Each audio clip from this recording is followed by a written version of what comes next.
ایوب خدا سے شکایت کرتا ہے۔ اس کے بعد ایوب نے اپنا منہ کھول کر اپنے جنم دن پر لعنت کی، اور ایوب کہنے لگا، نابود ہو وہ دن جس میں پیدا ہوا، اور وہ رات بھی جس میں کہا گیا کہ دیکھو بیٹا ہوا۔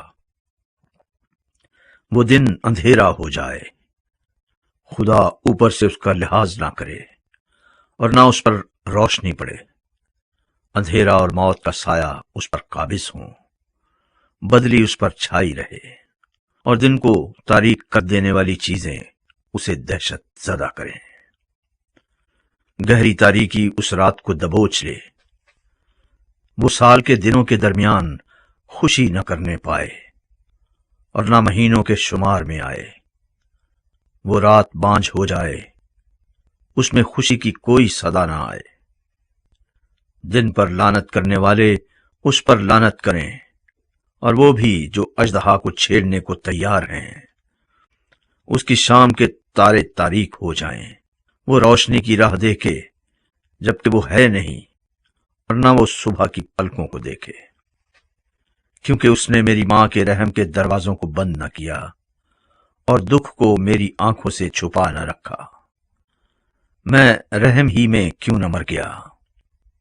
میں نے پیٹ سے نکلتے ہی جان کیوں نہ دے دی؟ مجھے قبول کرنے کو گھٹنے کیوں تھے اور چھاتیاں کہ میں ان سے پیوں؟ نہیں تو اس وقت میں پڑا ہوتا اور بے خبر رہتا۔ میں سو جاتا، تب مجھے آرام ملتا۔ زمین کے بادشاہوں اور مشیروں کے ساتھ جنہوں نے اپنے لیے مقبرے بنائے، یا ان شہزادوں کے ساتھ ہوتا جن کے پاس سونا تھا، جنہوں نے اپنے گھر چاندی سے بھر لیے تھے، یا پوشیدہ اسقاط حمل کی مانند میں وجود میں نہ آتا، یا ان بچوں کی مانند جنہوں نے روشنی ہی نہ دیکھی۔ وہاں شریر فساد سے باز آتے ہیں اور تھکے ماندے راحت پاتے ہیں۔ وہاں قیدی مل کر آرام کرتے ہیں اور داروغہ کی آواز سننے میں نہیں آتی۔ چھوٹے اور بڑے دونوں وہی ہیں، اور نوکر اپنے آقا سے آزاد ہے۔ دکھیارے کو روشنی اور تلخ جان کو زندگی کیوں ملتی ہے؟ جو موت کی راہ دیکھتے ہیں پر وہ آتی نہیں، اور چھپے خزانوں سے زیادہ اس کے جویاں ہیں، جو نہایت شادمان اور خوش ہوتے ہیں جب قبر کو پا لیتے ہیں۔ ایسے آدمی کو روشنی کیوں ملتی ہے جس کی راہ چھپی ہے اور جسے خدا نے ہر طرف سے بند کر دیا ہے؟ کیونکہ میرے کھانے کی جگہ میری آہیں ہیں، اور میرا کراہنا پانی کی طرح جاری ہے۔